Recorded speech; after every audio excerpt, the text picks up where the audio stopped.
Thank you for your comment. Next, we go to June Otesser. Yes, hello. Hope you can hear me.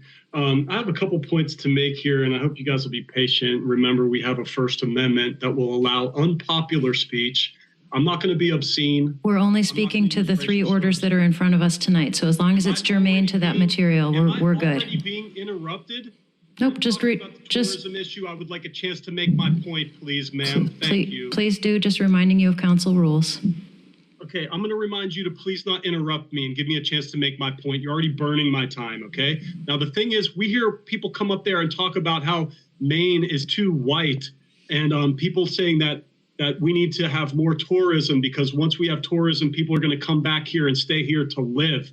There are some people in Maine, as well as some people in the country, feel the same way, is that we don't want more people coming here to live from other places. We like white areas to be white. And if that's a bad thing, I'm sorry, Miss, the black lady who spoke about it being too white. I don't know who's telling you that that's acceptable to say something like that in our country, okay? In London, that excuse me, Mr. Otesser, if you could please. Point of order, strike him. Yeah. Please, we're making our comments relevant to the specific order in front of the council. We'll move on to Michael McPherson, please. Hello, can you guys hear me? Yes, we can. Okay, my name is Michael. I'm from 50 Industrial Way here in the city. So I'm gonna urge you guys to vote no, even though on the surface level, it seems good to bring industry, into Maine or into Portland more specifically year round. But, when I think about it longer and harder, I seem to think that, there could be long-term repercussions that, you guys aren't maybe seeing looking at it from this perspective. Like, for instance, if we build a bunch of hotels here in Portland, is it going to be for tourism, and people to come and stay in our state?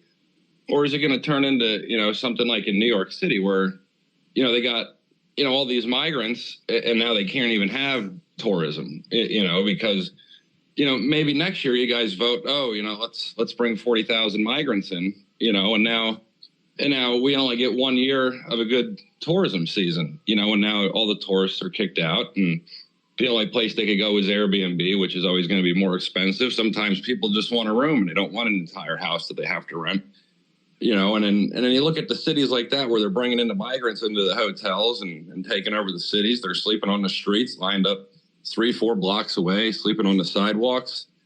They're committing all sorts of crime. The children are getting assaulted and the drug use is rampant and the gang violence. These people come from countries where,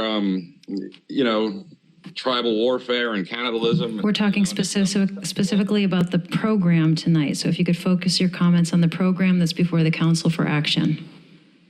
Okay. Well, my point is that, I think we need to look long and hard about this and maybe vote no for now because, the reason people come to Maine to visit is because Maine's a clean, beautiful, outdoorsy state. It's, I believe it's one of the whitest states in the country, somewhere around 97%. If we start filling Portland, Maine with all these... please focus your comment on the program. Okay, and next, Mrs. Steinberg.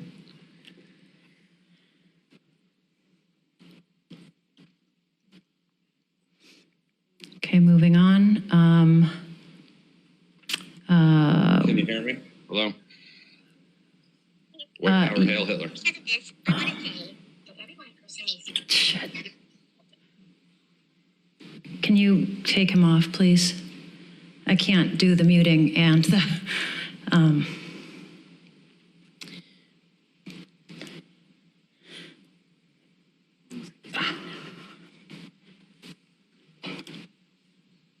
We're going to take a break.